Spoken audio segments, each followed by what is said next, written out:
Okay, Namaste. Thank you very much for connecting with us. And we are going to talk about the antique Tibetan ball. So, those are the antique Tibetan balls. They are looks not very beautiful, not very shining. They are very beautiful, but not shining ball, because they are manufactured. We don't know how many years ago. They are antique balls. So how we can find, how we can say they are antique ball? They are always light in weight, and number one. Number two, even if you just play them very softly, the sound is very strong, very beautiful, and very long term sound. Okay, and they are always in a light weight, because they made in not for commercial purpose. Number one. Number two, they are very easy to use. They are very small, not very big.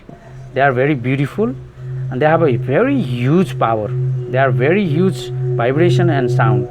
What we believe, when they are a beautiful old antique ball, they collect already lots of healing powers.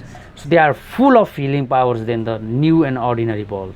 This is why most of the people they want to buy the old and antique balls, and those are the old and antique balls. And in our company, this is not manufactured by our company. We collect them.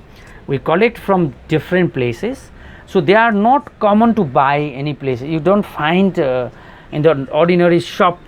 If you go to the shop and you just can say you want to buy old antique ball, is not possible, because they should collect first and supply to the market.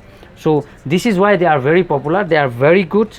They are very beautiful sounds. You can use with different stick, and they have a very strong sound, very huge vibration, and there is a full of healing power. Thank you very much.